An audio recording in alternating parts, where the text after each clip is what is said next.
Blacksburg, Virginia. Folks, we go to noisy stadiums all around the country. I'm not sure we have ever been in a scene where fans are any more pumped than they are right here tonight. Waiting right now for the Hokies to take the field. They are jumping, they are screaming, and it's been this way for the last 30 minutes. Frank Beamer waits in the tunnel. This is the date that they have pinpointed on the calendar for a very, very long time.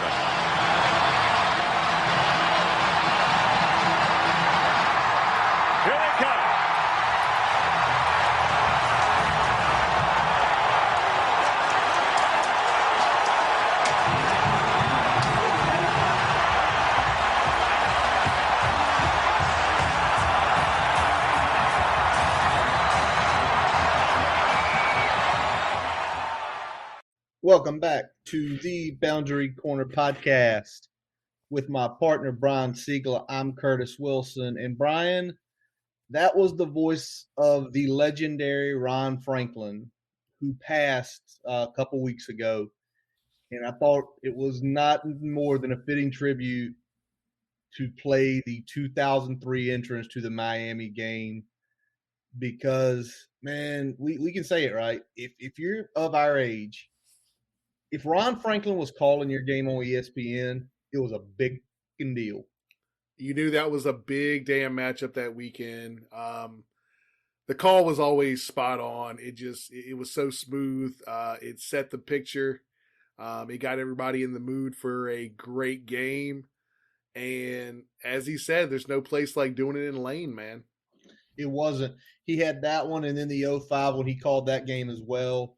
That night, it was 2 versus 8. When he came back in 05, it was 3 versus 5. So for our generation, when Ron Franklin called your game on Saturdays, it's big. It means there's a lot of eyes on the country. And, he passed away 79 years old. And, it's one of those things that as our age, like things like this are going by. Keith Jackson passed a few years ago. And when Keith passed, it's like it's part of your childhood and your adolescence. Like you're losing it, and it sucks in a way. But when you hear that call, it's just like, I got goosebumps. Yep. Because we were what 20? I don't know, 19, 20 years old when that game I was 19. You were 20. Yeah, I was 20. Wow. So rest in peace, Ron Franklin, buddy. We have a lot to uncover tonight. Yeah. A lot of stuff's happened in the last couple weeks. We obviously are going to touch on a little bit of this National Signing Day. It wasn't a busy day per se for the Hokies, but we were able to close out kind of what we expected. Got a couple last minute additions, and we'll talk about that schedule release and how it's whilst overall a little light. We got a little bit of a gauntlet in there, so we're going to talk about a few things tonight here. A little bit of everything, but the first thing I want to hit on tonight, Brian, is we've been following it, and most of Hokie Nation who's on social media has been following it. What this coaching staff has done on the trail in the last few weeks is just absolutely phenomenal. Shout out David Cunningham over at Tech Sideline. Hooked me up with this document he's been keeping track of. In these last few weeks, this staff has went to 101 schools. Of the 101, 70 have been in Virginia. Which, Brent Price said it. Yep. We're going to saturate the state. Yep. And we did. And he said it during the presser as well, not just talking about hitting schools where we've got prospects either closing out for 22 or targeting in 23, but getting those relationships back in schools that don't necessarily have a prospect that are on our radar right now, just so that those relationships are in place, when the time comes around, because it always does, right? Yep. Even some of the smaller schools in the state, they're going to have a guy pop here or there that's going to be on the Division One radar, right? Yeah. Even Charlotte County next to us has had a couple. We've had a couple in Halifax. Nottoway, even Lynchburg's a little bigger, but places like that. Yeah. And think of some of the mountain schools. And I mean, they literally, as we look through this list, they hit everywhere. I mean, they hit down in the deep southwestern part. They hit Southside. They went to EC Glass. Somebody, our high school played against and you played against. They were out here in the West End, hitting up Deep Run and Hermitage. On the East End, hitting up Highland Springs. No doubt we were going there. Yep. All sorts of places down in the 7-5, from the beach all the way up the peninsula.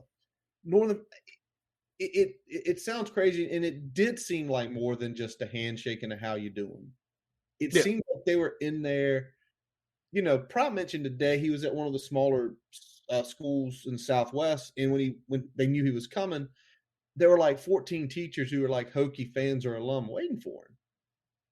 I mean, it's a way.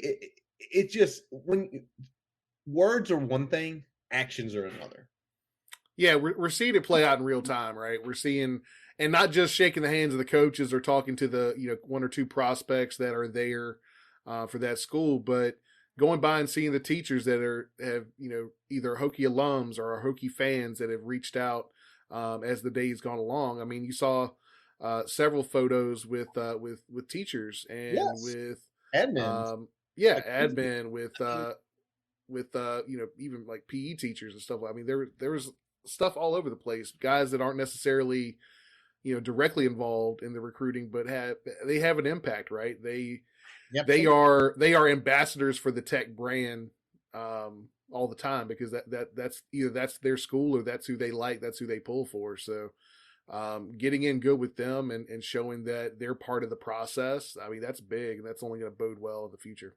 It absolutely is. So great to see that. Also great to see right now Tech basketball going up 11 points. As we started the show, I think it was a 2-point game, and I was like, why can't we just squash lesser competitors? It's like they heard it, and they have went on a massive run to go up 11 here with about 4 minutes left in the first half. We'll be watching that, and we'll talk a little hoops later on. It's always good to smash Pastner, because yes.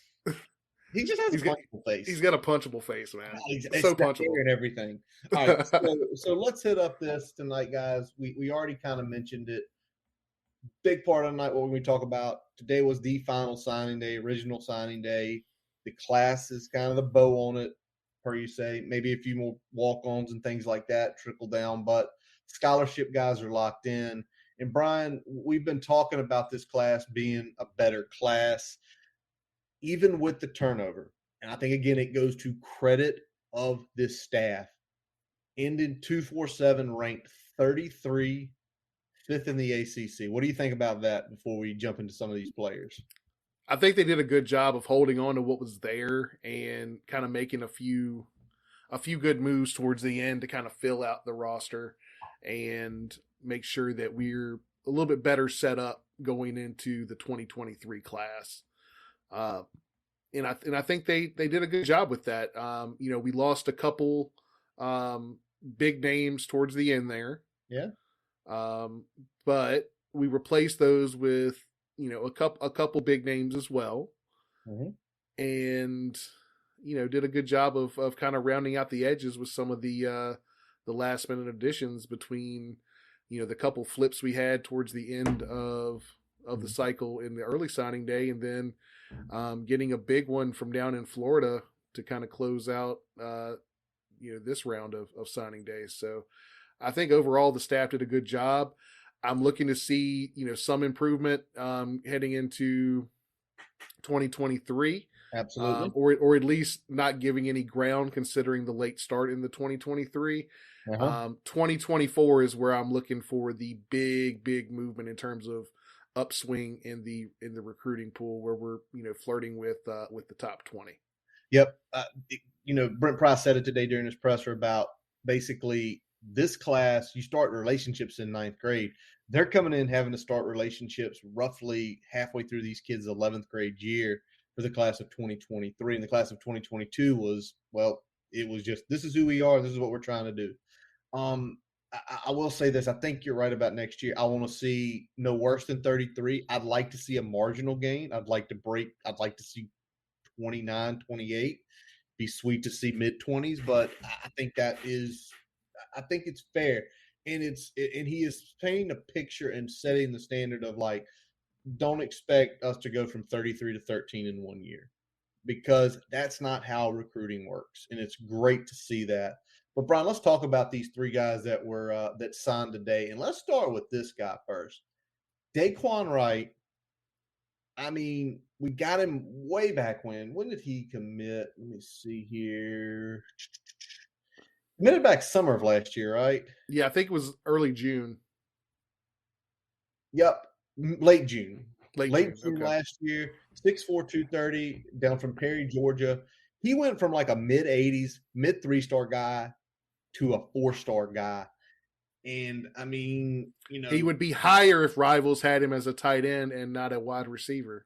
yeah, Rival sort of screws his composite up, but 247, who we kind of look at more, rates him as a 90. So, Prop did mentioned a few quick things about him. The first thing that kind of was interesting, and I don't think it's shocking. I think, Ryan, you've been looking at tape.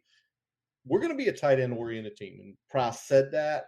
And he talks about, Daquan's athleticism to the position, 230, and he's just another piece of being that tight end oriented team. Yeah, and I mean the thing with him is that he is that versatile player. So you can put him in line, you can put him in a wing, you can put him in the H, you can put him out wide. I mean, he's the guy that can really do it all for you and create mismatches across the offense wherever he's lining up. So that's really the big thing for him. He's got really good hands, good ball skills. He did pretty much everything down there at Perry, between playing a little bit of quarterback, wide receiver, tight end, on defense. So, I mean, he's really done it all, and that his versatility is his biggest asset. And he's really shined pretty much everywhere he's lined up. Exactly. All right. So again, tight end room, that'd be three tight ends now with him, Harrison St. Germain, and Benji Gosnell. Now, Brian, I want to flip over, talk about the big guy next. Xavier Chaplin signs his letter of intent, even after getting a offer from Michigan, offers from Louisville. He holds with the Hokies. He had to cancel a couple OVs to those other schools, so we might have gotten lucky. But 6'6", he's ran about 330 pounds now. As Brent Pride talked about, he had lost about 30 pounds since, when he was offered and he camped here. And, he talked about this is a guy they wanted to keep in the boat right away. Rudolph went and visited him right when the dead period ended. And he mentioned elite size. Yeah. I think that is categorically correct of how big. Yeah. 6'6", 330. At the time he camped here, 6'6", 355. So 6'6", 330 is a big man. That's a big man. And that's that type of size that they're coming in, and we're essentially get him in the weight room, smooth out the edges, get him in the on the field, and get him some reps.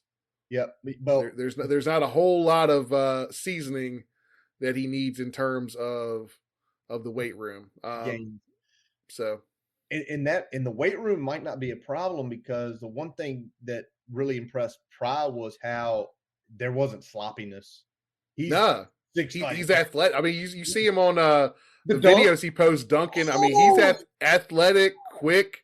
He moves well for that size. Let me ask this: when you saw him do that dunk, did you think about any like run blocks, the amount of explosion in his legs, like getting a hold of a defensive end and just like probably, annihilate them? Oh yeah, I mean, this guy's gonna. I mean, we've seen it on tape. He's got really good form, run blocking. He's got good drive, uses an explosive now, has a good punch. So I think, like I said, Rudolph's going to get in there and smooth out some of those edges. But I think this is a guy that, could potentially, see some time for us pretty quick. Not sure if it'll be year one, but how thin we are at tackle, look for year two to get him on the field, hopefully. Well, and I think with his size, I think you could see year one. I mean, you talk about punt protection, field goal protection teams. I mean, Yeah, I mean, you got to weigh that against, do you want to burn a red shirt? I mean, that's essentially, if you can find a way not to, sure. But if he's your best number two, You got to. I mean, you got to ride it. Exactly. Ride it. All right. Well, then there was one, Brian, that kind of came out of nowhere, and Brent Price said it today during his presser. They tried to keep this very quiet. They tried to keep it on the down low, and literally yesterday, everything started flowing through, and he committed, signed today, and that is Devin Alvis, 3-star out of Melbourne, Florida, 6'2", 180. Looks like he's going to probably play the safety position. Seeing, Derek Jones talked about him being the cheetah, and then Pearson Prelude putting some stuff out there. They might be battling for him to play corner or to play it. Did you get a chance? I know it's been really quick. Did you get a chance to look at anything? I mean, he plays in 7A, which is just a monstrous division down in Florida. I haven't looked at a ton of tape. I did kind of quickly glance at him. I know Pry was talking about looking at either boundary corner or potentially free safety for him. So, I like him either spot based on the tape that I've seen so far. Got a pretty good build already. I like that we're going with a little bit longer corner. 6'2" is probably a little taller than we're used to. But I like that, a little more size, and he keeps the athleticism despite the extra height there. So I'm looking forward to getting this guy on campus and seeing what he can do. Yep. And Price said he wants to get him to about 205. Being at what he is right now, that's a year or two gain probably to get there physically. But again, it's one of those, there's not a lot of diamonds in the rough because this guy was still ranked among the top 1,000 players. And somehow, no other P1 offers, had, I think, a Virginia State or Virginia Union offer along with a few other ones. So pretty wild a kid like that slips through. And again, I think for the back end, that gives us another DB to work with. All right, let's talk about Real Brian quick. Two prefer walk-ons, and I don't know a lot about them, just names and seeing who they are. But I think it kind of reaches to the point, going back to what we were initially talking about being on the trail, talking about George Balance out of Cox down in Virginia Beach, and Latrell Sutton out of Highland Springs. Balance dad's played here, back in the 1980s. Brother plays baseball here at Tech. 6'1" linebacker. Latrell's an outside linebacker, 6'1", 195. This is how you make inroads. You see a good player. They both had offers to other schools. And well, especially Sutton. I mean, we talked about the importance of, we've had back-to-back years of taking a preferred walk-on from Highland Springs. True. Back-to-back years, we got a preferred walk-on from Highland Springs. Obviously, we got Purnell as part of this class in terms of scholarship athletes. So getting those inroads is still big, and it's going to matter long-term. And again, getting a guy like Latrell Sutton, I think he's, I don't know if he's a guy that can eventually earn a scholarship, but I think, guys that have played there at Highland Springs, they know how to ball. Yes, they do. So if they can get some other things cleaned up in their game, that could potentially be an offer there. But, worst case, that's going to be somebody that can give us a good look, week in, week out. Yeah. And again, it just keeps building the inroads and recruiting into vital recruiting areas to our future. And and again, it's also awesome to see, like, George, dad played here. Guy gets a chance to follow in dad's footsteps, which is always a cool thing, just like a lot of the brother stuff. So awesome to see that. I'm sure we'll have a few more preferred walk-ons before the end of the week, probably for the next time we meet. All right, Brian. So what we decided to do is, we always went through these players, went a lot. Brian would break them down real quick, and sometimes that would take a long time. So as we are getting into season 3 here of the Boundary Corner podcast, we're getting smarter, not working as hard, but still making things interesting. So work smarter, not harder, right? Smarter, not harder. And so the kind of the way we looked at this class, and we're not going to talk about every player, but we kind of put it into 3 categories. And players that we like in each category. And we kind of broke them down this. We talked about, and we mentioned this before, we have a crown jewels of this class who are kind of the upper echelon for whatever reason. We're calling one a blue-collar grinder. Guys, Brian feels on tape, they just go in there, they do their jobs, going to have a chance to make it. And then the under-the-radar guys. So, Brian, let's start it. Let's start with the crown jewels, and there's 4 of them. Gunnar Givens, start with him, the highest-rated player in this Virginia Tech recruiting class. Gunnar, a top 200 player, top 25 at the defensive end position. 4-star, basically in the mid-90s, low to mid-90s. He is the crown jewel of this class. Would you not agree? Yeah, he's definitely there. I'd put him in probably Cam Johnson, 1A, 1B. Gunnar gets the slight nod there with the slightly higher rating, and just the pedigree that everyone was looking at, that kind of one of the big dogs in the state. So, and I like it. I mean, it looks like he's going to be on the defensive line for us. He was kind of in that tweener spot as his recruitment went along there. Is he going to be an interior offensive line? Is he going to be, potentially a tight end? Is he going to be a defensive lineman? Settled on defensive line. I think that's probably the best place for him. He's shown good athleticism on both sides of the ball. Yeah. So I like him there. So they don't make a lot of 6'5", 270 coming straight out of high school.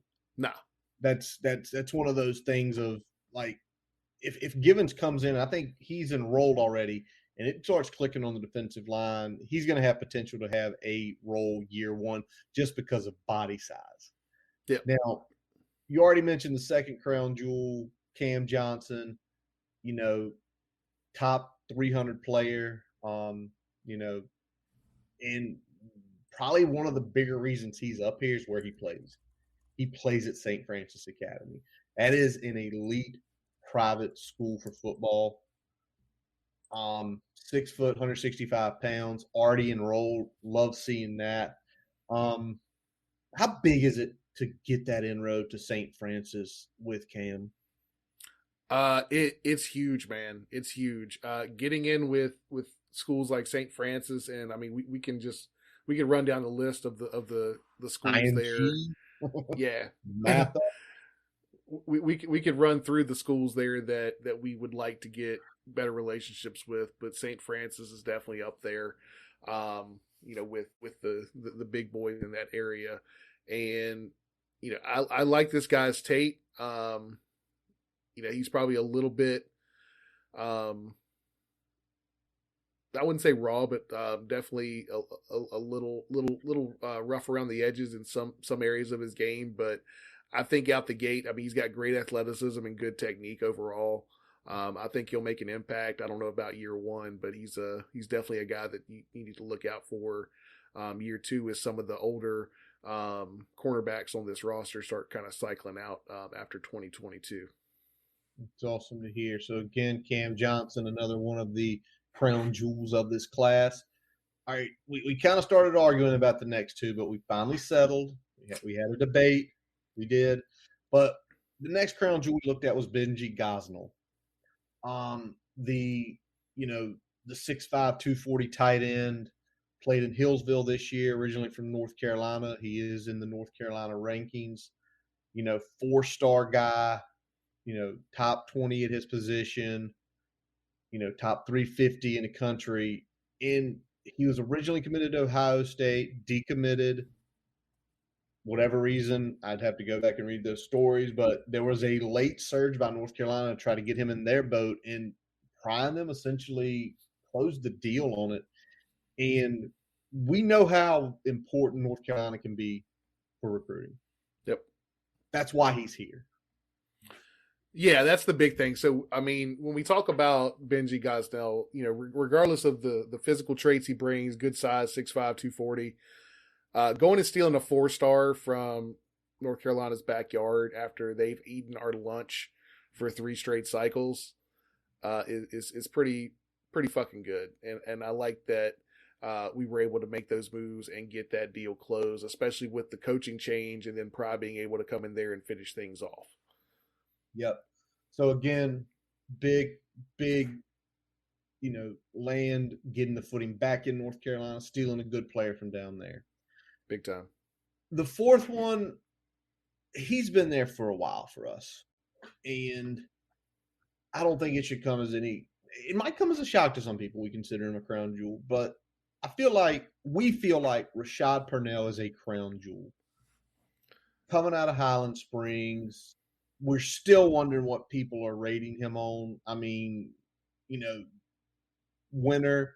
Brian, you loved his tape of playing that 3 technique. You feel like he also could slip out the big end, playing something like a 5-6 technique.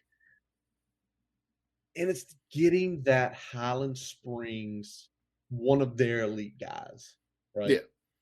Getting that guy to commit, stay committed, be one of the – if you didn't notice, Rashad out there recruiting every day, trying to get kids to come on. And he's a crown jewel of this class. Yeah, in my opinion, he is. I mean, we look at it, and I'm going to give the most credence here to his 247 ranking at an 89, which is borderline 4-star. Composite is kind of that high 3, high to mid 3. Kind of bullshit in my opinion. I think he probably should be literally a high 3 or a borderline 4 in most rankings. He's not quite there in a couple that brought him down there. Probably because some of them have him as kind of a tweener on the D line. That might be what's impacting that. But watching the tape, it speaks for itself. Coming from a program like Highland Springs speaks for itself. So yeah, definitely a crown jewel in our book. Exactly. So there are the 4 crown jewels: Gunnar Givens, Cam, Benji, and Rashad, the crown jewels of the 2022 Hokies recruiting class. Now, next, Brian, we're going to look at the blue-collar grinders. Guys, tape that you love more than the others, because I know one of them I was on immediately. You sort of got me swayed into the other 2. And let's start with it. We've already got his brother Caden here, Braylon Moore. And Brian, just like Big Brother, while he a blue-collar grinder, there's a bunch of nasty in him. Yeah, a bunch of nasty, and I'd say he's probably got a little bit more potential upside than his brother, but probably isn't going to be able to out the gate play as quickly. So we'll see about that. But really nasty, really good in the run blocking game, just like his brother. Hopefully we'll see him really soon get on the field and get some chances to show what he can do. But I like what we're doing overall with this with the interior offensive line in this class. We're going to speak about the next guy here in a couple minutes, but yeah, Braylon Moore is going to be somebody to keep an eye on because he's going to go in there, and again, nasty guys always end up playing somewhere. Somehow. I have a feeling too, just because of defensive line. I know we're kind of okay at D tackle. His size, I mean, he could be right there, battling for that soon. So again, there might be internal fighting between J.C. Price and Rudolph soon. Yeah, he's at 6'3", 290, so he's kind of got that. He's there. Yeah, he's kind of right. Well, you want to play him at guard? You want to play him at D tackle? I guess it's going to depend on if knowing him, and seeing his game, he's going to probably whatever spot's going to get him on the field the fastest. That's where he's going to end up. He's already enrolled too, so they will get to see him in spring, which I think better helps to get that evaluation which side of the ball he's going to be on. Yeah, you can get that evaluation pretty quick, and that way get things settled before you really get into what'll probably be a redshirt year for him his freshman year. So that way he's working with his position group that he's going to be with long term, because you got to get a good evaluation on him, really before that redshirt freshman year. So that's going to be important. I think that'll put him fast track on his route to at least the 2 deep. Yep. All right, next guy, Brian kind of already gave it away, although we've got a few offensive linemen. Brian loved Johnny Dixon out of Corpus Christi, Texas, the 7.5 transfer to Texas who's coming back to Virginia. A true center, correct? Yeah, true. Center, True which is center. Yeah, big. I think that's probably why he's on the blue collar grinder, because he is a true center. Where those guys have got to be rough, tough, and also smart as hell. Johnny not enrolled yet. We'll slowly start figuring out when these guys will enroll. Whether it will be first summer session, second summer session, we'll be getting there in August. But why did you steered me really hard towards Johnny? Why Johnny? he's got a nasty trade, but again, he's a guy that uses his intelligence, his ability to get in the right place and make the play to his advantage. Just looking at the tape, he looks like a guy that could, especially how thin we are at the position after the 2022. I think he could be a guy that's going to slip into the starting role, or at least a 2 deep role by his second year on campus. Awesome to hear that. And again, it was awesome to hold on to him after the old staff left. Yeah. And he talked about when he committed back in April of 2021. He talked about he was a Virginia kid. He was an Army kid though, or a military kid, and they got moved out there. And it's almost like this kid was always a Virginia kid. It didn't matter who the staff was. I think he might have came here, whoever it was. Yeah, he was looking to try to get back on the East Coast, probably particularly in Virginia, from Jump Street. This wasn't a Texas to VT situation. This was I'm trying to play at VT regardless situation. VA to TX to VT. There we go. There we go. And kudos to the staff, the current staff, for closing the deal on the handoff there, because things can still go sideways. In those situations. So the fact they were able to stay on him and close it out was good. Yeah, because he had quite a few good offers, so it was one of those to stay on and make sure you close the deal. All right, final guy here. Speaking of VA and the 7'5", Kyrie Moiston, the 6'4", 220-pound defensive end out of Kings Fork down in Suffolk. And this is one you pushed even more on me than Johnny.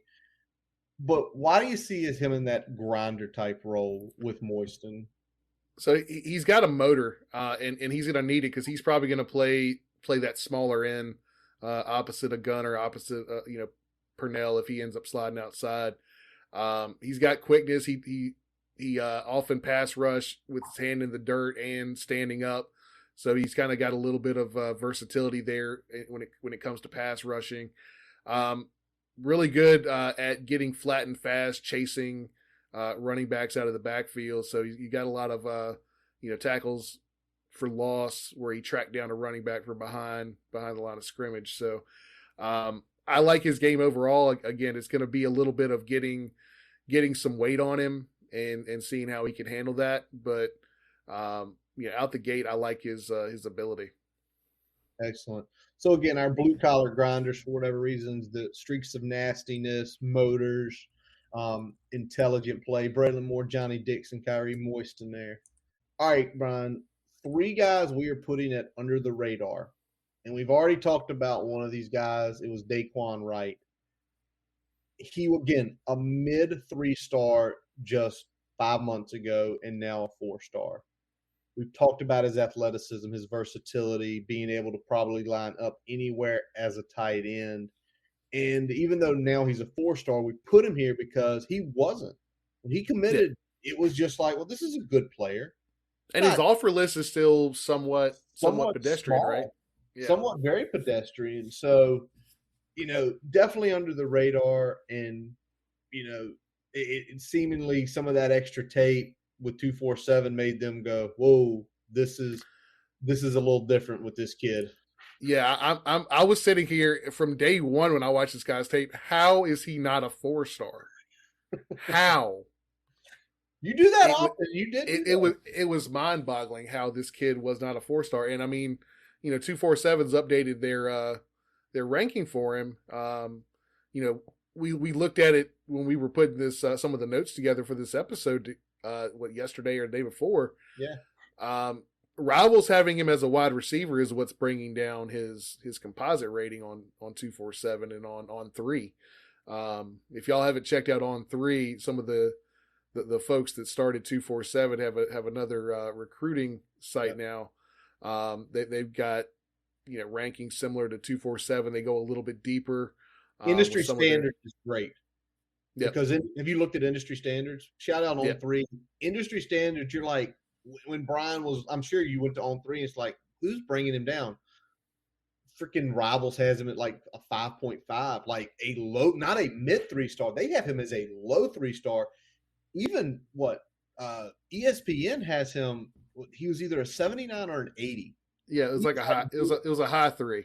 Very high 3-star. So big thing with on 3, you kind of see a composite. Okay, go over there, you figure out who's bringing him down. All right, next guy, Brian, under the radar, Bryce Duke. Yeah, Bryce Duke. One of our many scholarship running backs. One of our many scholarship running backs. Hey, we only had a couple this class. Yeah. We trimmed it down significantly compared to, was it 2020 and 2021? Thousands. But Bryce Duke got a Tuscarora up in Leesburg, 5'11", 196-pound running back, and already enrolled, which is great. We were up at Tuscarora visiting again because obviously they're not one of those. It's every 10 years. Tuscarora is putting out solid players every few years, if not every year. But why is he under the radar? He won the Metro Player of the Year. He had some ungodly numbers. And I was talking to Brian, I'm like, we got to put him here because it's where he plays and who he plays. Tuscarora's not in the biggest division. Yep. They're up in Northern Virginia, so they're not playing a lot of the powers. If Bryce Duke put up those numbers somewhere here in Richmond or down in the 7.5, he wouldn't be he's like an 85 composite. He'd be a 95 composite. Yeah. If Bryce Duke played in Chesterfield or Virginia Beach, every D1 school would be coming after him. Chris with Tyree. the numbers he put up. Yeah. Chris Tyree. Everybody. But he doesn't. So alas, here we are. Now, what we don't know is does that talent scale up yet? Yep. We haven't seen what that talent looks like against higher level competition. And we won't. It'll be a couple years. Yeah, it's gonna be at least a little bit. But I think, you can't turn your nose up at that production. No. It's hard to ignore that. And running back is a position that you don't necessarily, the jump in talent doesn't necessarily negate the ability, right? Yeah. Because usually the thing that you see more with the running back position is that, well, with other positions, I should say, not the running back position, other positions, level of talent, you're usually talking about a lot bigger players. Yep. But that matters more in the trenches. That matters more when you're a linebacker. As a running back, as long as you can take the hits, the level of competition is only going to impact you so much. Only so much. Now, I will counter this. If you're playing 1A or 2A, yeah. And now that really has me interested in something. Look up what Tuscarora is. I thought they were 3A. We're efforting this, and I might be completely wrong, but I swore Tuscarora High School is 3A. I don't think they're 2A, or I don't think they can be 2A or 1A being up in Northern Virginia. I think that's impossible. Hokies, by the way, up 14 points early. Keep it rolling. Early 17. They're really putting the hammer down, which is great to see. Obviously, there's been more than a couple times this year having good leads and letting them dwindle away. They're not doing that tonight. Guy just missed a big dunk for Georgia Tech. Where is Tuscarora, Brian? Efforting.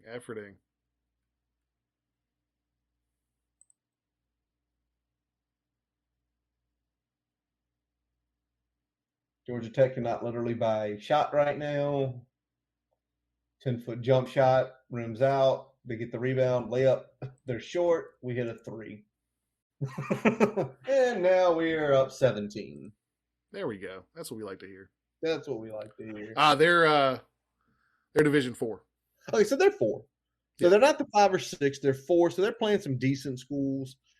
So again, it's not 1A or 2A, or don't crap on 1A or 2A. Guys like Jeff King, Justin Hamilton, and other players have came from those small schools.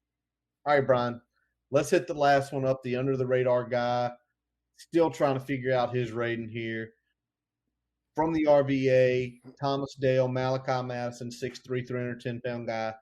Guys had interest from Pitt, had interest from Colorado, Iowa State, Minnesota, Mississippi State, NC State, Penn State, West Virginia, UCF. So good programs had super interest in him. He's right at the mid-3. I can't figure this out. He plays for a good team. He plays in a good league. He shows production. He has size. He also doesn't count as a scholarship, which is awesome. If y'all read that story, some military stuff with his family, he's going to be on the team, and he is not going to be counted as a scholarship, which is awesome for the team, but awesome that what kind of background he comes from. Yeah, I mean, this is a legit Division 1 player that doesn't count against the scholarship. This isn't, a charity situation. This is us getting a guy that I think can do a good amount of damage and not counting against the scholarship number. So that's huge. And we talk he's under the radar. He's right there in that mid-3 range. But I mean, looking at his tape, he's really. I mean, look at the build, 6'3", 310. I mean, he's going to be interior. He's going to be a D tackle. This is a big need position for us, and I think just foundational wise, he's coming in at a size where, like I said, it's more of a you buff out the edges, and I think he's going to be ready to do some damage inside there.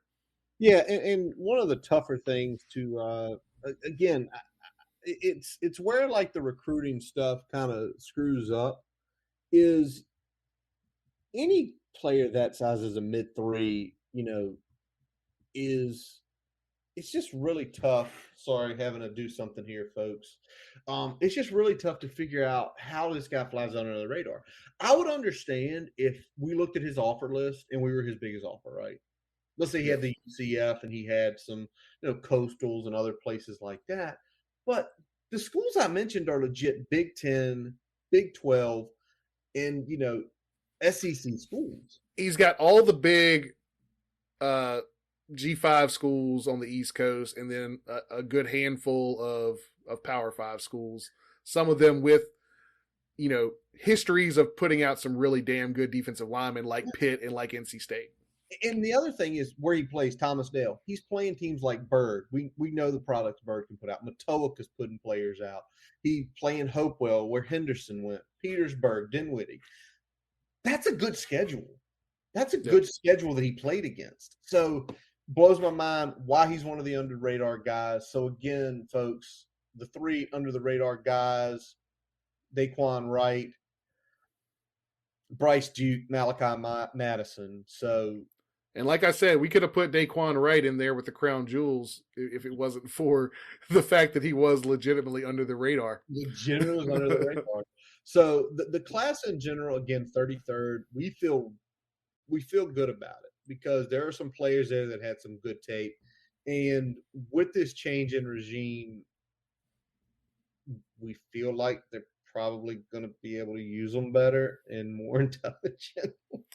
Yeah, and I think we kind of were expecting a big loss in the class as being a side effect of moving on, which we needed to do. And it one or two players aside, I think we came out about as good as we could have expected. It was a bump in the road, man. It's crazy to think when Justin Fuente essentially stepped down, we were 26, 27. We only drop about 5 to 6 spots, which is normally does not happen. All right, Brian, real quick, I want to just hit you on this and then ask you a quick question. The recruiting makeup scholarship-wise of this class, I'm including Malachi Madison just because he's that type of player. Offensively, one quarterback, one running back, two wideouts, three defensive ends, six offensive linemen. Defensively, six defensive linemen, one linebacker, and three defensive backs. If this is you, if you're the director of player personnel, recruiting, whatever, how would your typical year look like? How would you want it balanced out? Because to me, this year is a hell of a lot better than what we've done the last couple of years. It's a lot better because you always want to be like every year you want at least a handful of offensive linemen, at least a handful of defensive linemen. I think defensive linemen and offensive linemen, we probably went a little heavier than we would in a typical year just because we have such a deficiency on both sides of the ball at those positions right now. And you always need bodies because you got 5 on the offensive line, you got to start. You got 4 on the defensive line, you got to start. And defensive line, you're probably rotating a full 8 guys to get it right. Yeah, to get it right. So you're talking about 8 positions that you're going to have to have game day ready on both sides of the ball. Yep. So you're saying probably offensive, defensive line 4 to 5 a year, regardless. Just we're taking 8 to 10. We could go 11. We could go 12. Exactly. What about defensive back? Because that's when we went 3. I felt like we could go 1 or 2 more. Although I put Xavier Bradshaw at wide receiver. He could be over on the defensive back side. He does have that skill set. Same with defensive back, 4 to 5. Or could you go lower because of? I think you can go 4, just because there is some position fluidity with some positions that we have now. There's some guys you recruit as a safety that might end up at Sam. There's some guys that you recruit as Sam that might end up at safety. So there's some position fluidity there that could have some overlap. But I think like 3 to 4 in a given year, maybe at the top end 5. But 4 would probably be the nice little middle ground there for DBs. And some of that's just going to depend on how the cycle's going through, whether you're still heavy at corner, whether you're still heavy at safety, and what that makeup looks like. Because safety, obviously, there's a little more position fluidity than there would be at somebody that's a true corner. Yeah.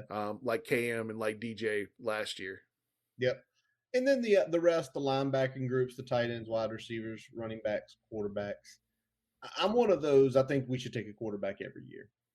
You don't know who's going to hit. You don't know who's going to click when they get to college.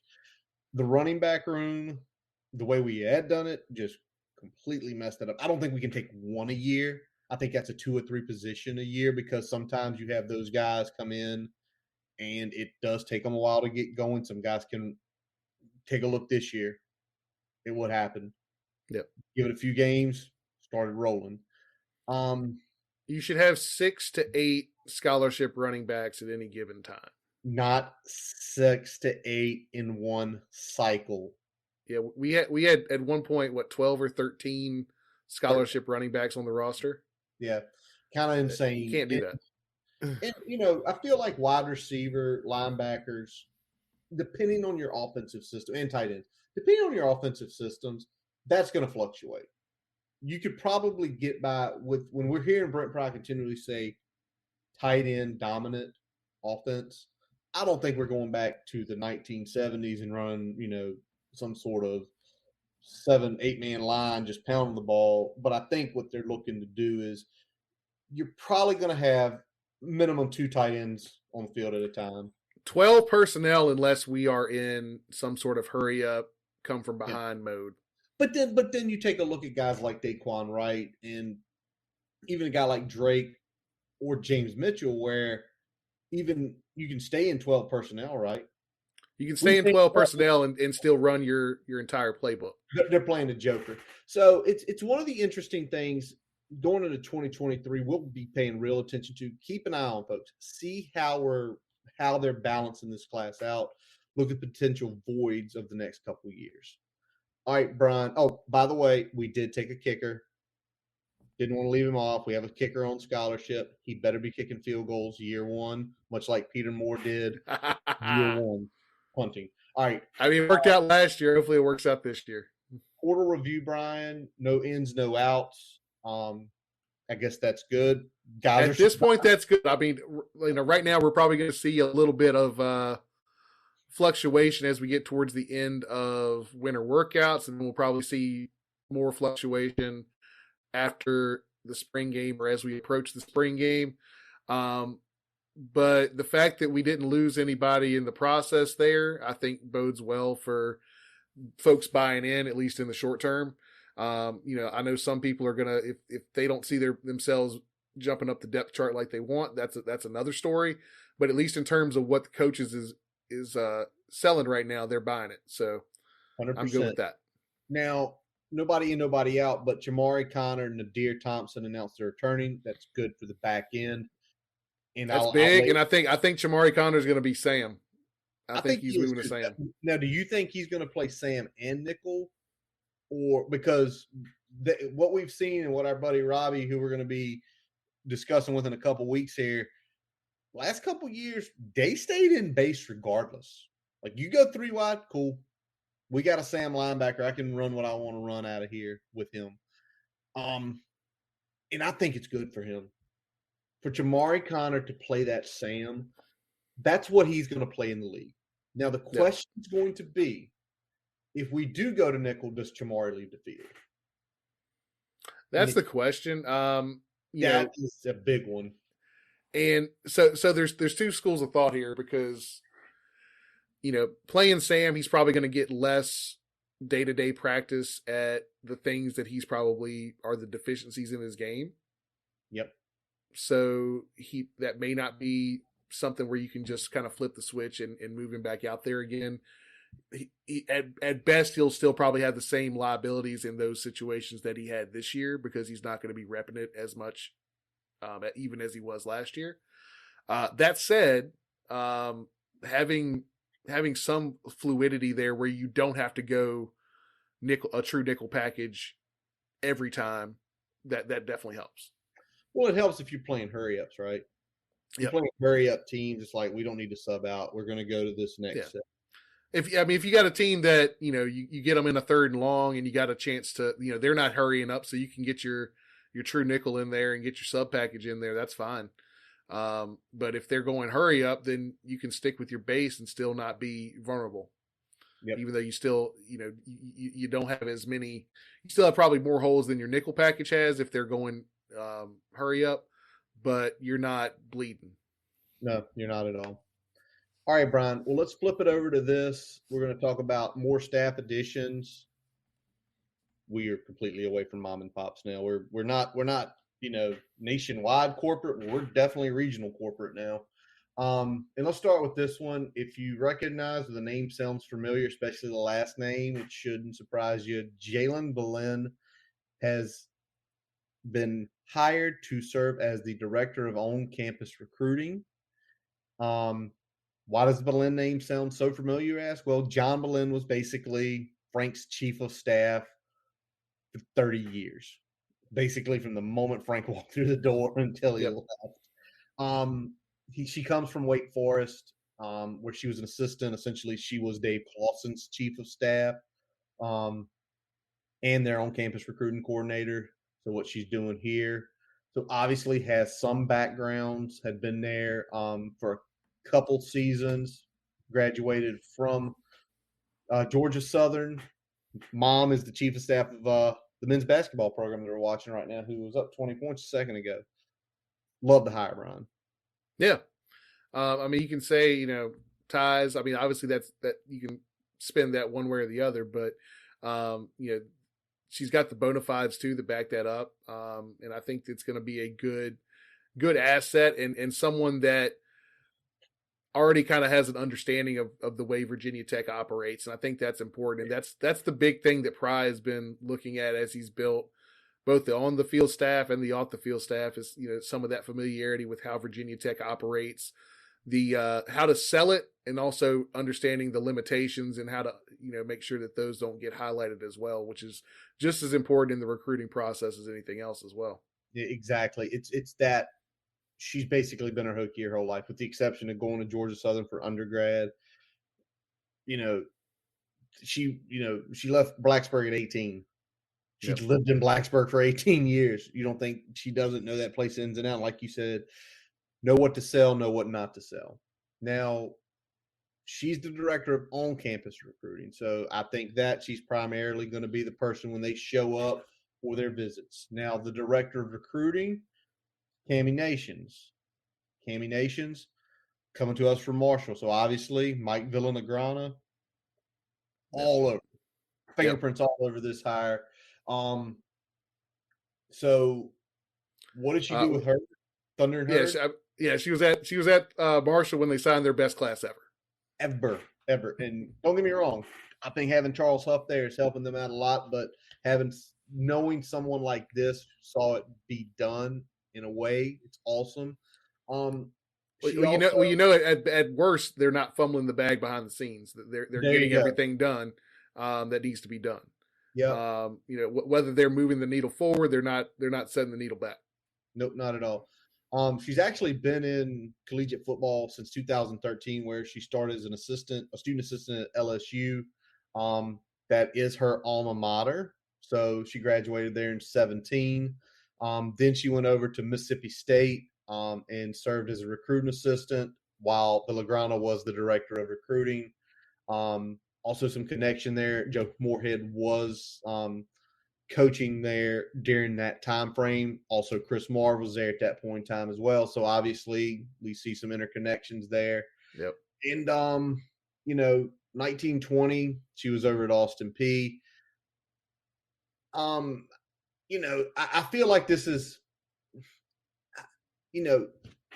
solid resume, not blowing your things, but I feel like this is a Villagrana comfort hire from where his position is now. He essentially has worked with her, and basically he's saying to himself, she's going to get her shit done. I'm not going to have to worry about what she's doing in that office. Yeah, well, I think there's two things that stand out to me. So number one is obviously the relationship with Villagrana and the comfort level that he has with her doing the role. Number two, we talked about the resume, but what the resume says to me is that she's seen the inner workings of pretty much every level of college football to some degree up to this point. Yep. The biggest programs. One of the biggest programs, your run-of-the-mill SEC. She's seen high-level G5. She's seen FCS. Yep. I mean, she's seen how the recruiting happens at different levels and brings that experience to the table. Yep. Awesome. So welcome her aboard. All right, Brian. The next guy, when this floated down to us, what was it, about 10 days ago? Like, we have a pretty big high school head coach. He's coached in the 7-5. He's coached down in North Carolina, and it looks like he's going to be doing something. Glenwood Farabee gets announced Director of High School Relations. All right. So first of all, he's been in North Carolina the last couple years, down Julius Chambers, down outside Charlotte. This team is 38-5 over the last 3 seasons. They won back-to-back state titles in 19 and 20. Before that, he was Devin Hunter's head coach down in Indian River, and he coached down at Lakeland in the 7-5 in Suffolk. Went to Liberty. I mean, what more do you want from a director of high school relations than that resume? So yeah, what is there to say? Glenwood Farabee. To me, it sounds like a golf name, right? Glenwood Farabee approaches the par 4 9th for his tee shot. But what I really like about this hire is that it speaks further to that point that we've been making, is that this isn't mom and pop anymore. We're approaching this from a corporate standpoint, and we are looking to improve our outreach to those high schools and improve the relationships and kind of set things up for the future, because having those relationships in place helps us be strategic when we want to getting out of it. Push hard for which is really good to hear, because future. If a guy I'm going to be director of high school relations and I've been out of it 8 or 10 years, you might have a good feel of what it's coming from the university and what to look at. But maybe not so much what's going on inside the high schools now as kids evolve.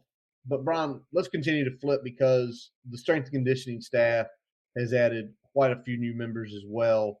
And let's start by taking a look at the first. To me, this looks like a basic hiring of this is my right hand man. He knows how I want stuff done. Greg Allen, 6 years at ODU, so obviously spent some time with the White Galt. Also served down at Richmond before that and Marshall. This just seems like this is Dwight's right hand man. Yeah, it definitely seems like this is a guy that he has a high degree of comfort level with, that he's bringing on. So, I think that's going to be the guy that he's leaning on most in this staff, probably out the gate, just because of that comfort level. Yes, sir. Now, the next man needs no introduction in Blacksburg. Jarrett Ferguson returns. Ferguson, obviously a crucial player in the 99 season, played for the Hokies 98 to 01, then came back as the senior strength and conditioning coach 2006 to 17. Again, you said it just a few minutes ago with Jalen Belen. You've got to know your culture. And it seems like at every level, Brent Pry is having a culture hire. Yeah, every level there's a culture hire. There's a guy that understands Blacksburg, understand what it means to be a Hokie, understands the tradition, and Jarrett Ferguson is just another example of kind of getting back to the roots, but still pushing forward into kind of a new era as well. So I think that's really what this staff is about, and Jarrett Ferguson is kind of a microcosm of that on the strength and conditioning staff. Absolutely. All right, KJ Florence. I'm still trying to figure out how we stole this guy. KJ Florence last few years had served as the assistant strength and conditioning coach down at Ole Miss. Yep. He was primarily for running backs, tight ends, and quarterbacks and specialists. Obviously, Matt Corral has shaped himself into probably being a first-round quarterback this year. Maybe it's just getting back home. Guys originally from Virginia Beach. He had went some time in Marshall in 19, did some internship down at Georgia, so he's seen some workings of two pretty big SEC programs. And now we have him here. Really like this hire. Yeah, this is big for us. Again, getting back somebody that native of the Virginia Beach area, went to Old Dominion for undergrad, graduated in 2014. So this is somebody with deep ties to Virginia that we were able to kind of bring back into the fold. And I think having that pedigree and then seeing, again, you talk about Ole Miss, he also was at Marshall from a while as well. So, he's seen a good deal of programs in a short period of time. I think he's going to be a big asset for us. Absolutely. Last one, Matt Greenholla. Coming from Georgia Southern, so obviously probably has some contacts with Brad Glenn there, but did an internship down at South Carolina. And if remember Dwight did have some connection down in South Carolina. So to me, probably partially a buddy hire, yes, but someone who he spent 3 years at Georgia Southern. He'd spent 3 years at App State as assistant strength conditioning directors there. Probably just one of those things where you got your right-hand man. This is an up-and-comer that knows what you like. Same way, important. You got Ferguson. To me, you got Ferguson who knows the culture. You've got Blacksburg. You've got KJ who's seen big-time programs and developed some big-time players. And then once again, you've got Dwight's kind of guy. So kind of a guy I know these guys are going to help these other guys along. Yeah, and I mean, when we talk about strength and conditioning, I mean, yes, they have, they're not quite as impactful day to day as the coach would be, but we talk about a guy that was interning at South Carolina and was working primarily with a defensive line that had Jadeveon Clowney on it. That's a pretty big deal. GA, it's the Citadel. Spent time at App State.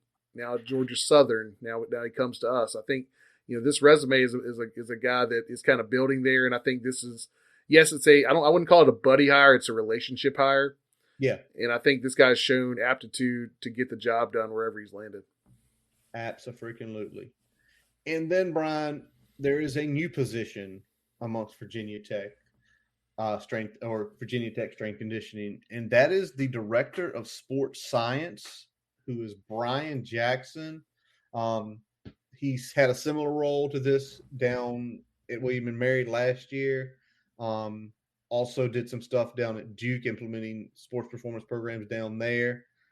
It's really interesting if you heard Pry talk today, basically it sounds like he's monitoring everything these guys are doing. Like, I know he mentioned something about, like, if a guy has a hamstring injury and he says he's okay, and the stuff that Brian Jackson's reading says, now something's going on because his explosiveness is here. It was here. Yep. And so he's almost like, I'm not saying a private detective for the coaching staff on this sort of stuff, but he kind of is. And then his background, he was in the 82nd Airborne. I mean, what could it, what are you going to say to a guy who's done that? Yeah. I mean, he was a parachutist. Yeah. He laid his life out there, did that, and doing it in a way that is even intense relative to the normal side of that. Yep. And then coming into a role like this, I think putting science behind those, essentially the training aspects that we're looking at here, and whether someone can be pushed harder, whether they need to be pushed a little less, but based on the data and based on things that he's seeing. I think that's going to be big for us, having a scientific approach. And again, this speaks more to us kind of coming into the 21st century and using all the tools that are available in the tool belt and not overlooking anything that could benefit us off the field and on the field. Yep, 100%. Couple other things announced today. Javea Winslow and Lino Lepetti are going to be retained. I think both those guys doing very good jobs. And this is interesting. Kyshawn Jarrett is going to move to a defensive GA role. Me and you were trying to look back. We felt like Kyshawn was doing something with the Redskins a few years ago, more on field than in a development role. Now, I don't know if this is one of those things is like as they're slowly building the analytics and changing the player development team, it's cool that he gets to stay because he is a Hokie through and through, probably one of the better safeties in the last 5-10 years. And a guy who him and Chuck, yeah. If not for probably a freak neck injury, probably would still be in the league in some capacity because he was showing out there. Yeah, I think this is big, and I think getting him into a role where he can kind of have an impact on the field as well is going to be good for him. I don't know what his long-term goals are in terms of whether it's coaching or, a higher level off the field role. But this kind of gives him that, he's got experience both off the field and now he'll have some on the field that he can kind of pivot whichever way he decides to go. And, hopefully that ends up being long-term with the Hokies, but I think this is a good kind of career building move for him and something that's going to help us on the field as well. Abso-freaking-lutely. All right, before we get into some of our other topics tonight, we are going to take a quick pause for a message from our digital partners. As we take a quick break, we'd like to tell you about getting your free website report from our digital partner, Grassroots Digital Marketing Studio. They'll tell you how your website ranks on Google, on-site SEO, and social media. No commitment to buy anything. You can get your free report by visiting grassrootsdigitalstudio.com/free-website-report. Now back to the episode. And we are back. And for those who are watching us or watching the game, listening to us, Hokies up 16 with less than 6 minutes to go over Georgia Tech. Let's just go ahead and put it away and make it a 20-point victory. There we go. All right, Brian. So this week, the schedule was announced. We knew everybody we were playing. We knew a few of the orders, but we didn't know the complete order. And now it's kind of been laid out there. Let's kind of do this by quadrants of 4, right? Let's take a look at the first 4 games. We are at ODU, which will either be a Friday night or a Saturday game. Pretty sure CBS Sports has that. I'm pretty sure they're probably going to put that in a primetime window. So be looking at a 6 or 7 kick either one of those nights. So pretty big there. Yep. And then the home opener is not an easy task for Brent Pry. Boston College and, Djokovic coming back and a pretty well-coached team there.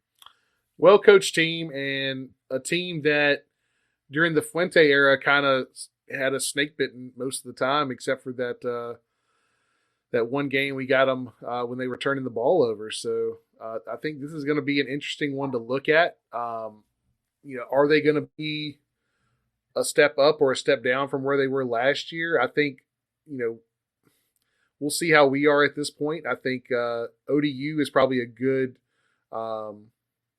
team to kind of cut our teeth against before we get into an ACC opener. Yep. Because they are, they are a team that doesn't have as much talent as we do, but they are a team that plays above their talent level at a consistent level. So I think that's kind of a good way to cut our teeth, and then we'll see what we got against Boston College. Yep. 17th of September is the Wofford game, or, an FCS team, in which we need, because September 22nd, Thursday night, Lane Stadium against West Virginia. Well, when we knew this series happened, right? Yeah. And, it's Thursday nights aren't what they used to be for collegiate football because the NFL is essentially taking it over. But this is like a power play right here, because you're talking about the mountaintops of Thursday nights. Yeah. Were some of the West Virginia games. Absolutely. And I think we're going to be jacked that game. I think the crowd is going to be jacked. I think there's going to be a bunch of people from the ages of 23 to 73 not going to work Thursday or Friday that weekend and making it a full weekend. But to have that game, because immediately when that thing popped up Thursday, you knew that's a night game. Oh, yes. As soon as it popped, I was like, yep, that's going to be Thursday night. Prime time. We got West Virginia coming into Blacksburg. They've got the Black Diamond. We want that shit back. Yes, we do.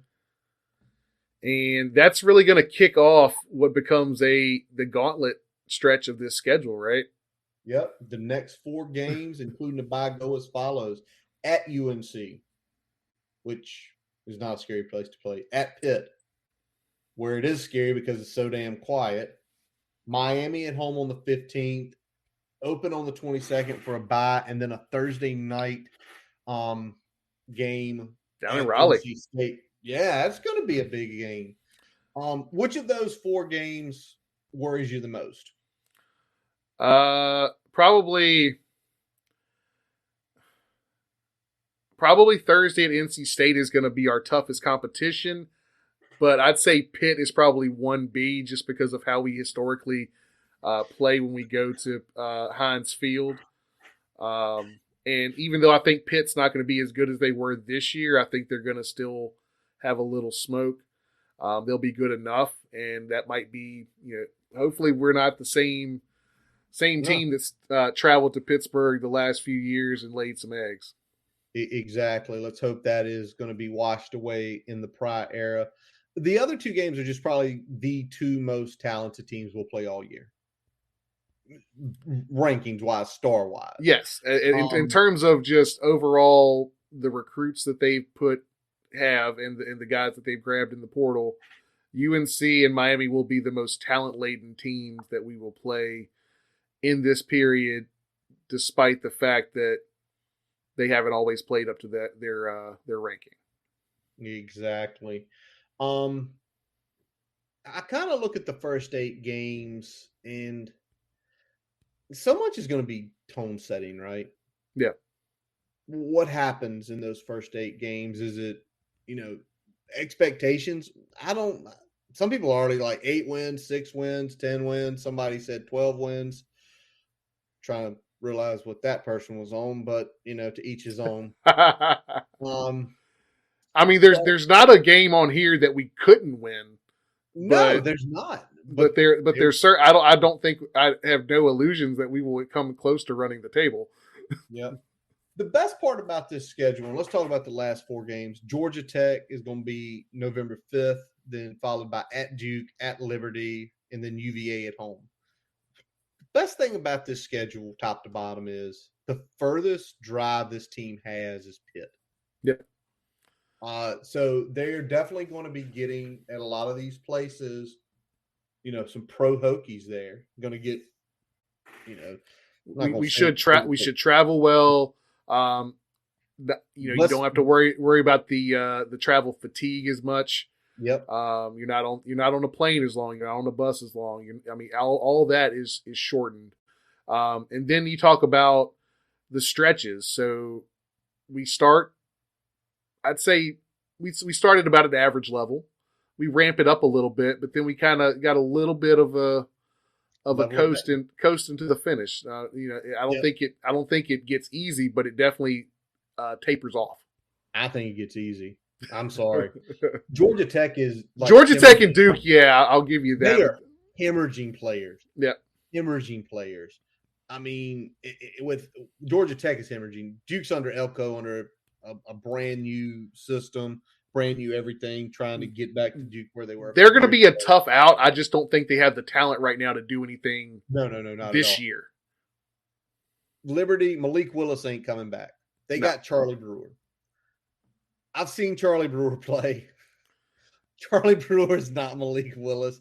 I know Hugh Freeze is a freaking genius offensively, but he's not exactly working with a potential NFL quarterback. He's working with a average collegiate starter. And we even saw that's trying to salvage a career because of concussions.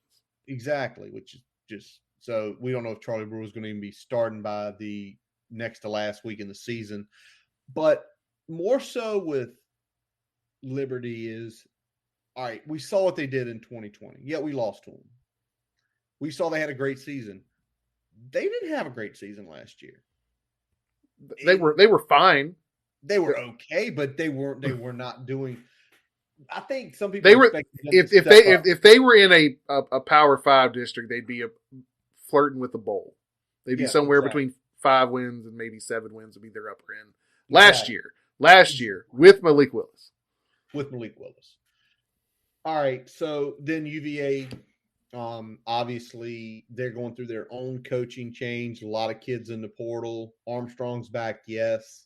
So I think they won't have the same offensive line they had last year, but they've at least stopped the hemorrhaging of offensive linemen that they were having with some of the signings that they've had. But I think the overall talent level is a step back. Now we'll see if 2J can get them turned around really quick. But I think you're definitely going to see a step back in offensive line play for UVA. I don't think they have a quick fix for that defense. So I mean, it's still going to be the Brennan Armstrong show, and they got to hope that works at least for the 2022 year. I figure. Exactly. All right, Brian. So there's the AC schedule. That's our just initial thoughts. Obviously, as we get deeper into the season and get closer to the season, we will do what we did last year, game by game thought process while we get our records. You got a gut feeling at the gate of how many you think we get? I don't. I honestly don't. Because I sit here and I think most important position's quarterback, right? Yep. To me, Jason or Wells are better quarterbacks than Braxton was. I think we're at least going to get. Like we have competency on offense. Yeah. Well, I feel like I know we're going to talk about it in 2 weeks when me and Robbie break down the both sides of the ball, but the competency of the play calling, I feel like is going to be significantly higher from what I've seen so far and the tape I've watched so far. So y'all, that's my teaser for 2 weeks from now. Y'all look forward to that. Definitely look forward to that. But I think that alone, even if you talked about the same talent level coming back, that probably gets us 1 or 2 wins in the other direction. Now, I think we probably, at least initially, talent-wise, have taken a step back on defense. So we'll see if the pry factor is able to offset that. Maybe. So we'll see. But I mean, if I had to go gut, I'm saying that's somewhere between 5 and 7. I think we might could get. If you told me right now we get 6, I'd be happy with that.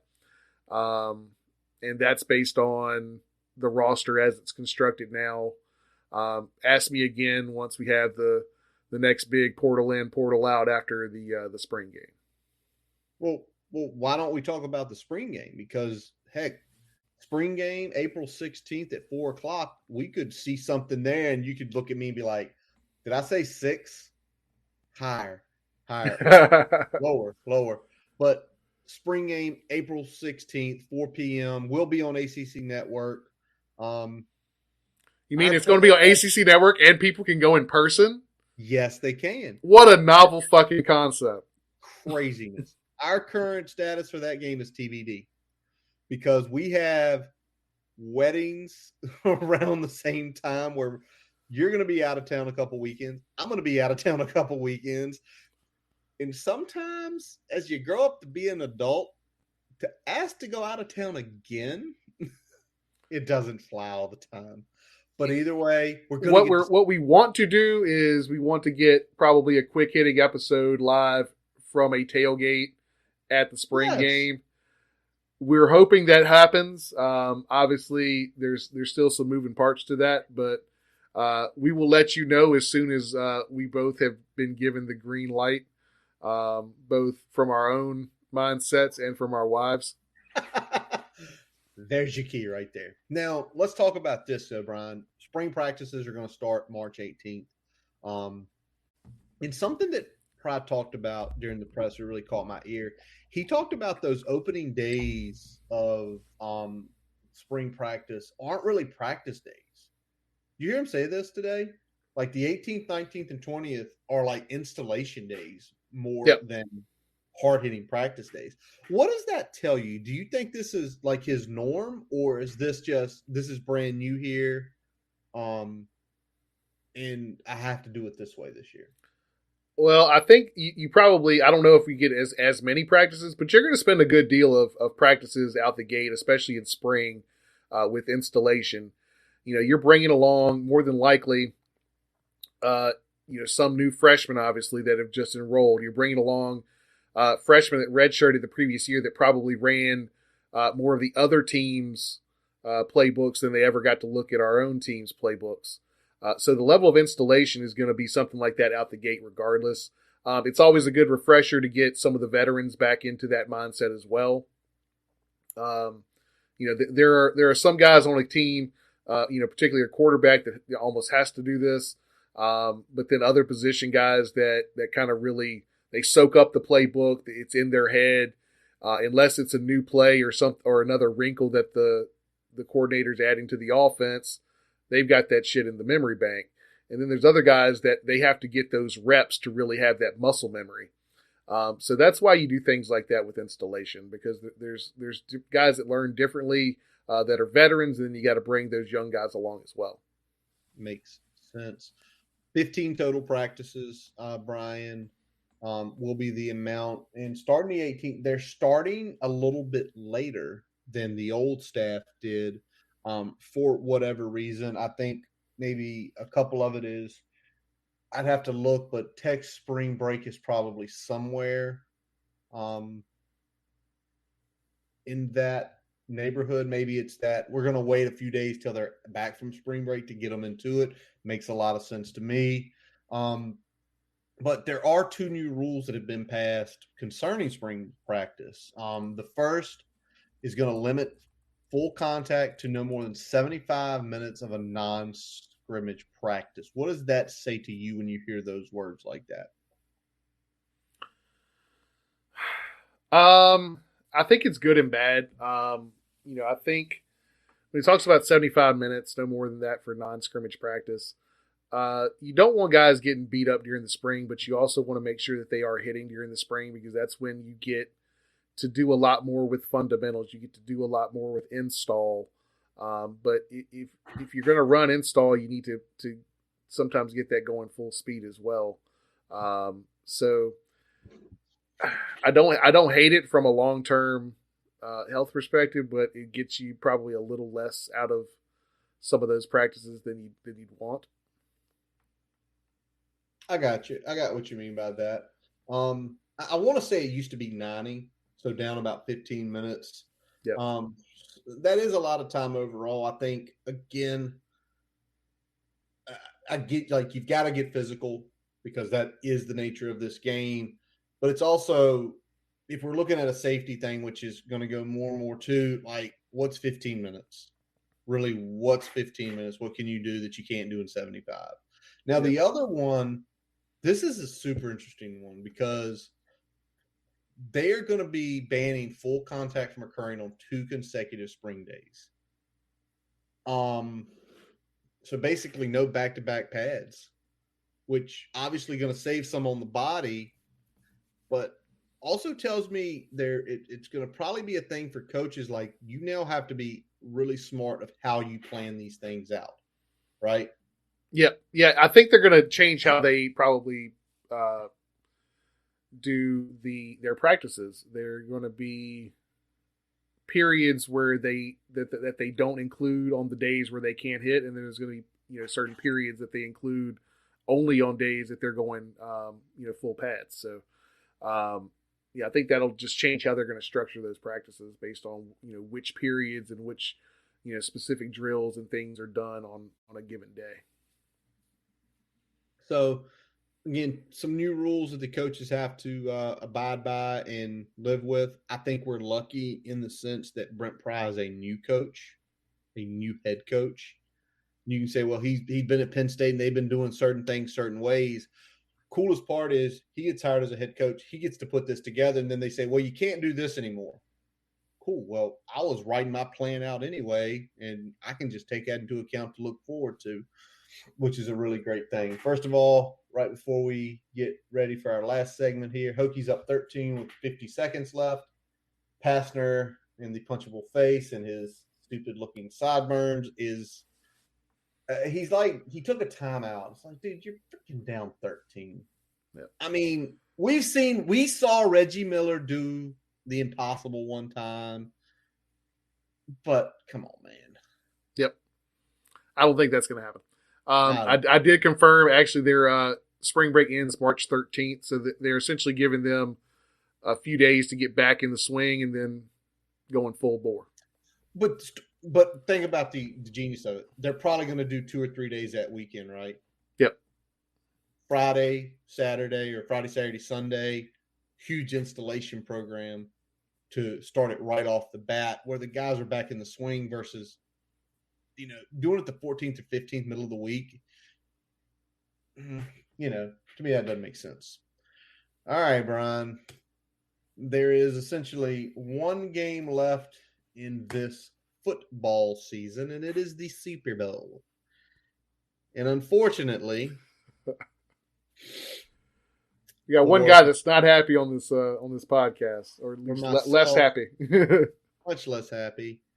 For myself, it is not the San Francisco 49ers with our guy Daryl Tapp helping them out. It's the Rams and it's the Bengals. Thankfully, it's the Bengals. Yeah. Because there's certain things we don't have to see leading up to that game that pretty much, as a sporting community, unless you live in Kansas City, no one wants to see Jackson Mahomes. No. Nobody really wants to see Brittany either, but definitely nobody wants to see Jackson Mahomes. Definitely nobody wants to see Jackson.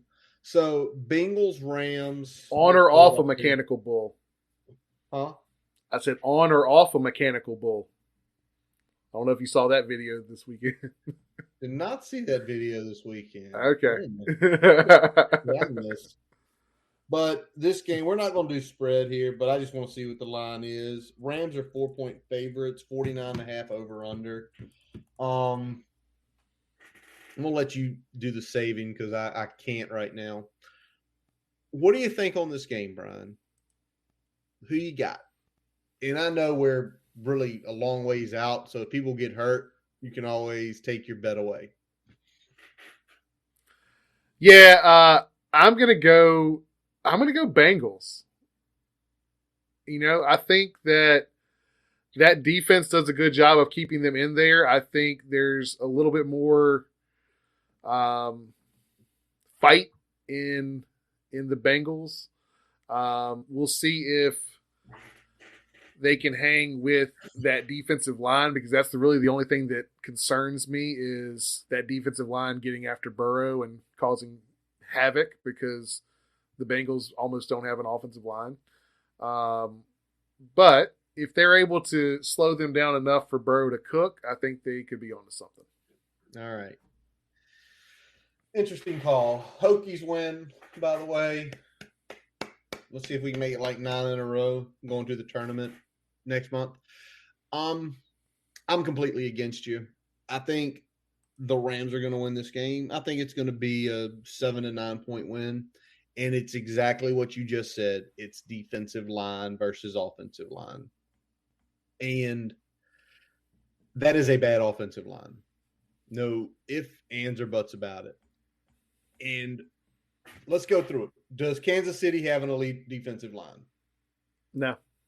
Does the Titans have an elite defensive line? I would say above average, but not elite, no. Do the Raiders? No. So how they got here is they played 3 teams without elite defensive lines. I think Aaron Donald and Von Miller are going to just eat all night. And where most teams don't have that one lockdown corner, Jalen Ramsey's just going to follow Jamar Chase all over the field. I think Jamar Chase is going to get his, but I think Jalen's probably going to be able to limit him enough. And I think personally that defense is good, not great. And I think our defense is great. And we held that team to 20 points. And we have an elite defensive line. We have right borderline elite linebacker play. Our back end is a little bit struggling, but our back end, I think this game's like 35-26. I think the Rams are going to score at will. And is it funny for me being an NFC West guy, and I'm not pained to see the Rams win because Stafford and they have their a-holes on that team, but they also have good guys. Yeah, I get you. Yeah. So Brian's on the Bengals. I'm on the Rams. I'll ride the Bengals for now. Like I said, I'll reevaluate a little bit, but my gut. Listen, Rams. Why? Because all my bowl picks were really good. So let's see if my playoff picks are good here. Yes, they were. Brian, anything in the last hour and a half, because we have rolled through a bunch of stuff. Breaking. I think I'm good, man. I don't see anything other than the game. I'm seeing Mike Brady's picture making fun of Josh Pastner. That's pretty freaking funny. Oh my God, that's great. All right, well, if you've got nothing else, Brian, let's wrap up this episode of the Boundary Corner Podcast. I'm Curtis Wilson. I'm Brian Siegler. Visit our website, boundarycornervc.com, to listen to all of our episodes. While you are there, don't forget to follow us on Twitter, Facebook, Instagram, and subscribe to our YouTube account and your favorite podcast source, including Spotify, Amazon, and Apple Podcasts. As always, we let our buddy Jason Long play us in. He plays us out. Catch him on Spotify and Apple Music. Also, check out his page on YouTube, where you're going to see some really cool covers. I don't know if he's put it up there yet. What did he do? The Judas Priest? Yeah, Breaking the Law. Breaking the Law cover. Pretty freaking sweet, Jason. We thank you always, guys, for listening to us. Season 3 has started. And as always, let's go. Hokies!